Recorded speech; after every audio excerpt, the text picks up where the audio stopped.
It was an ordinary night, or so I thought. The house was silent except for the occasional creak of the old floorboards beneath my restless steps. Midnight had come and gone, yet my wife, Hannah, was still not home. A feeling in my gut told me something was wrong, but I tried to dismiss it. She had mentioned a work dinner earlier, brushing it off as routine, yet there was something distant, almost practiced, in her tone. I glanced at my phone again, no messages, no calls. The unease gnawed at me, each passing second deepening the pit in my stomach. The clock on the wall ticked relentlessly as I sat in the dimly lit living room, waiting. Finally, at nearly 2 a.m., I heard the unmistakable sound of her car pulling into the driveway. My heart thudded against my chest. I wasn't sure what I felt, relief that she was home or dread about what I might discover. I stayed still as the front door creaked open. She stepped inside, her heels clicking softly against the hardwood floor. The faint moonlight streaming through the windows outlined her figure. She was fumbling with her coat, her movements jittery and unsteady. That's when I turned on the lights. Hannah froze, her eyes wide with shock, as if she'd seen a ghost. Her usually composed demeanor was shattered. She stumbled back a step, her face pale, her lips parted as though searching for words that wouldn't come. "Late night?" I asked, my voice calm, almost eerily so.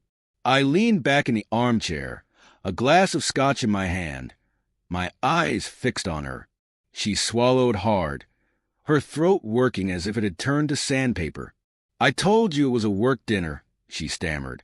"It ran late." Her voice quivered, but I caught it. "I caught everything." "Is that what you're calling it?"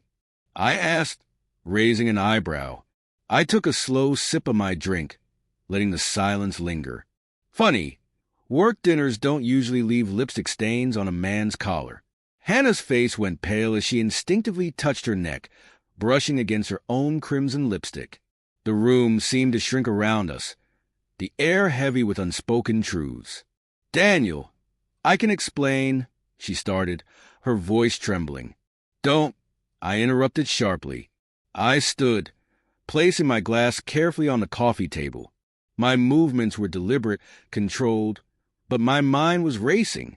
I stepped closer, and she took a step back, as if the distance could shield her from what was coming. "Don't insult me by pretending there's an explanation I'll believe," I said, my voice low but loaded with anger and betrayal. "Who is he?" She opened her mouth, then closed it, then opened it again. Nothing. The silence was louder than any confession.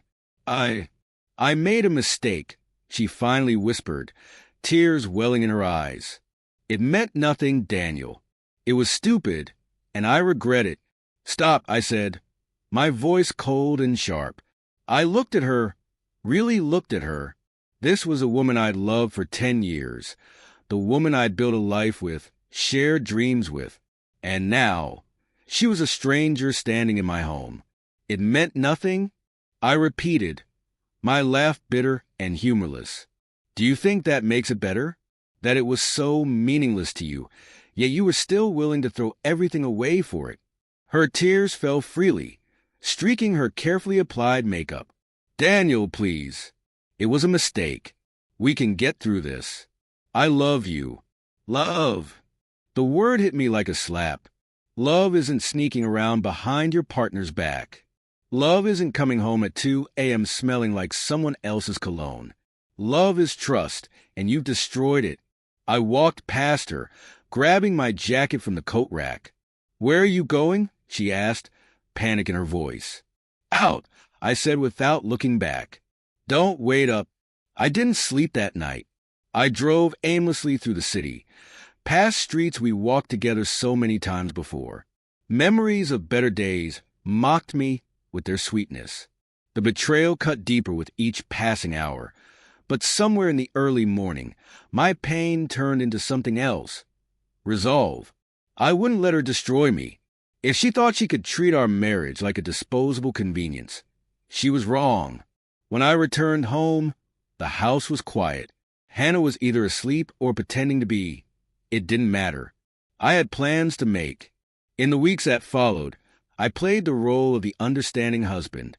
I told her I wanted to work things out, that we could rebuild.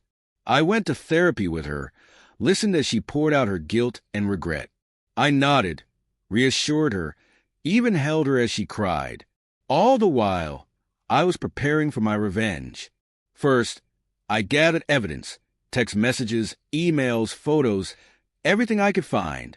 Hannah had been careless, assuming I wouldn't look closely. She underestimated me. Next, I contacted a lawyer. I'd always been meticulous about our finances, ensuring the assets were in my name. With a solid prenuptial agreement, I was in a strong position to protect what was mine.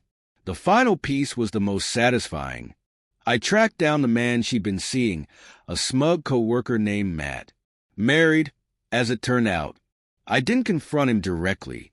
Instead, I anonymously sent everything I'd uncovered to his wife. Let her deal with him.